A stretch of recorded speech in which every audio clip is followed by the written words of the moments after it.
She leaves when you finally offer her everything. She withdraws the moment you bare your soul and lay your heart at her feet. And the irony? The one she craves most is the man who barely lifts a finger for her attention. Female desire was never meant to follow the neat, straight lines of male reasoning. While you build bridges out of compliments, constant check-ins, and overt devotion, she senses a hollow distance she can't quite name. It's not that she's heartless. It's that you're playing a game she's never agreed to. A woman's attraction isn't kindled by predictability, obvious affection, or grandiose promises. It awakens in places of tension, of uncertainty, of contrast. She's drawn not to what stands plainly before her, but to what stirs her imagination, what lingers in the air after you leave, what makes her stomach tighten without warning. She doesn't chase what's easy to possess.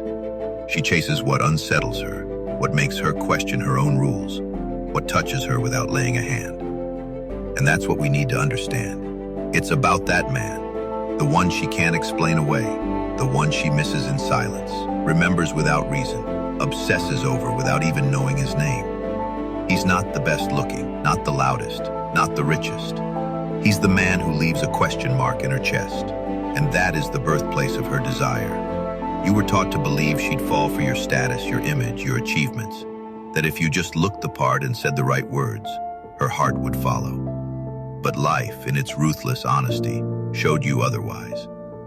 You learned, sometimes painfully, that you could check every box and still be invisible. Because here's the quiet truth no one told you. Women don't fall for appearances. They fall for presence. They fall for the shift in the room when you arrive, for the unspoken tension, for the feeling that, around you, something is different and unexplainable. That's why she can desire a man most would overlook and feel indifferent toward, a flawless suitor who reeks of need. Her desire is primal, instinctive, almost chemical. Looks, status, details. What matters is the atmosphere you create, the way she feels near you, even in your silence. And this leads to one of the most neglected facts about female nature. Attraction isn't a reaction to what she sees. It's a response to what she feels. You can have the physique, the scent, the fortune, but if your energy is desperate, insecure, anxious, she won't crave you. She'll tolerate you at best. Robert Greene said it well. Seduction isn't about aesthetics, it's about environment. It's not what you project in the mirror. It's what you stir in others without trying. A woman senses more than she hears. She feels more than she sees. That's why she pulls away the moment you try too hard and leans in when you're simply being, unapologetically and effortlessly.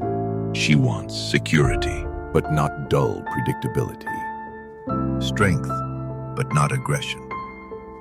Presence, but not neediness. Above all, she wants to feel, and feelings, especially in a woman, don't obey logic. They respond to instinct, to atmosphere, to the way a man's mystery scratches at the surface of her composure. Men flip switches, see, want, act. Women turn dials, slow, gradual, subtle.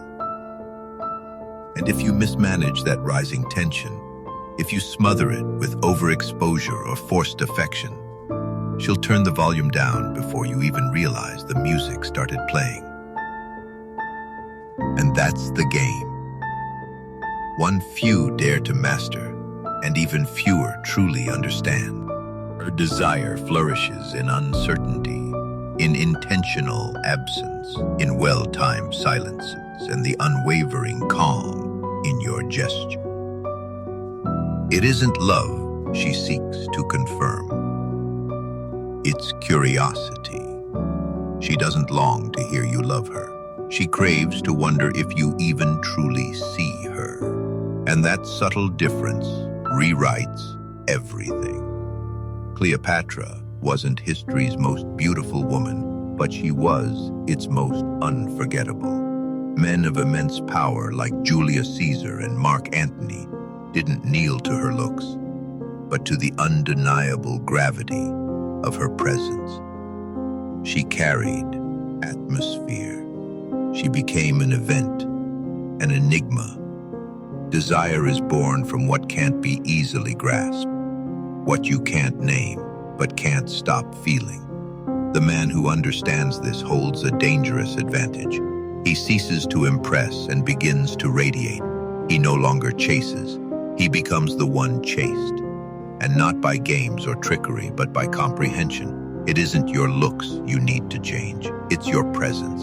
How you enter a room, the weight of your gaze, the certainty in your touch, the patience in your words, and the steady control of your emotions when others unravel.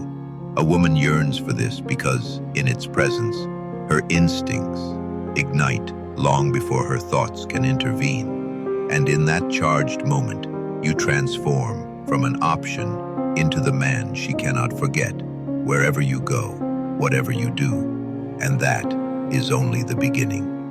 Female desire is not impatient. The problem is, most men are conditioned to be overly agreeable, perpetually available, unfailingly kind, compulsively eager. To a woman, this isn't romance. It reads as fragility, a lack of discernment, an absence of backbone. It silently asks, if you hand yourself over so easily, how often have you done this before? What should feel like intimacy turns into suspicion, and with suspicion, desire dies. Robert Greene, in The Art of Seduction, understood this well. The archetype of the ideal lover and the libertine triumphs not by logic, but by cultivating an atmosphere of enigma, contrast, and seduction. They do not plead, they enchant, because female desire isn't a transaction. It's a narrative, and every compelling story demands tension. That's why the man who captivates is the one who masters presence and absence, who arrives with intention and withdraws with purpose, who creates meaningful silences she'll fill with her own fantasies, who leaves not to manipulate, but because he has a life, a mission, a world that exists with or without her. And in that world, she is a privilege, not the axis. Ironically, that's what magnetizes her most. The man who does not orbit a woman is the man around whom women begin to orbit. And here lies the cruel paradox. The more you reveal your need for her, the less she desires you. But the more you show you are whole without her, the more she aches to be part of your world. Not because you beg for her, but because you subtly, unapologetically adore her, without ever needing to announce it. And from that, something deeper emerges. Respect, pull, magnetism.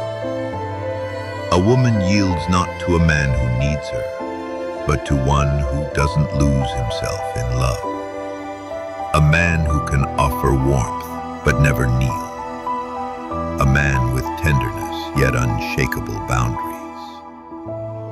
It's this duality, strength wrapped in calm, that quietly stirs her. No matter how many gifts you deliver, how many texts you send, or how much attention you give, without this essence, it all falls flat.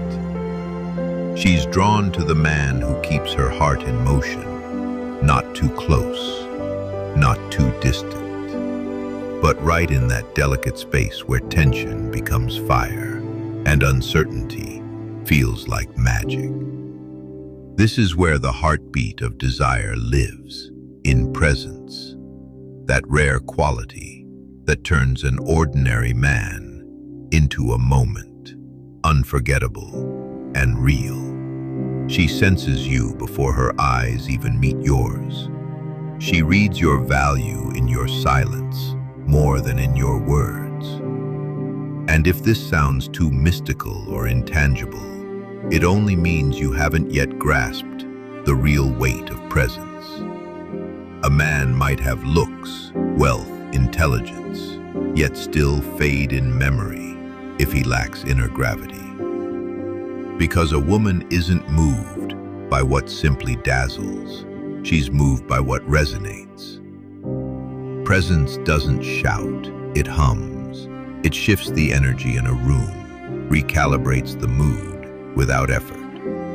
It isn't in what you do, it's in who you are when you're still. If inside you feel small, needy, insecure, it seeps through.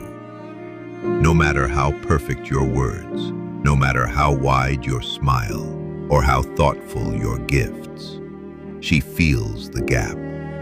Energy never lies. And just like a predator senses fear, a woman detects emotional scarcity instantly. Nietzsche once said, "What is good? All that enhances power. What is bad? All that stems from weakness." She's drawn to what heightens her energy, not what drains it.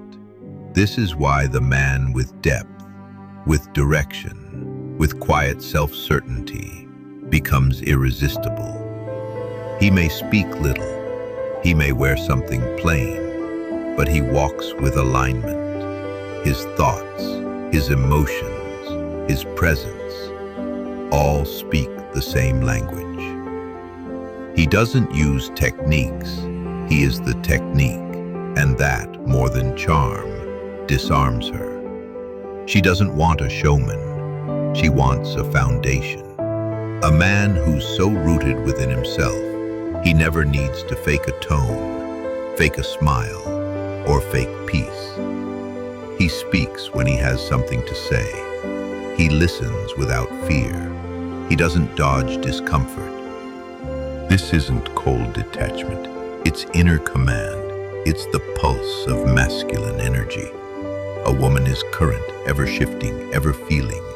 She doesn't want to be managed.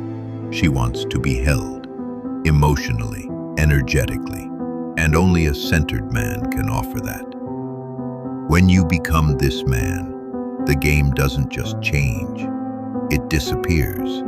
You stop chasing. You begin moving with certainty. You stop proving. Your silence speaks louder than 1,000 lines. She sees you, and something in her stirs. He's different. He's not trying to have me. He has himself, and that is why I want in. That's the real power. You don't need to give everything away at once. Your worth is meant to be discovered slowly, with patience, with clarity, with intentionality. And the most incredible part? You don't need to pretend. You simply need to return to your core. Let go of the act. Stop pleasing. Quit competing. You're not here to win her. You're here to remember who you are. A woman isn't moved by what you say. She's moved by how you breathe, how you stand, how you carry silence. And when she feels that, she doesn't desire you because she's empty. She desires you because you connect. It's not about performance. It's about energy. It's about the experience of being in front of something rare, something centered, steady, alive. That is the man she doesn't forget. That is who you become when you stop chasing the world and start returning to yourself.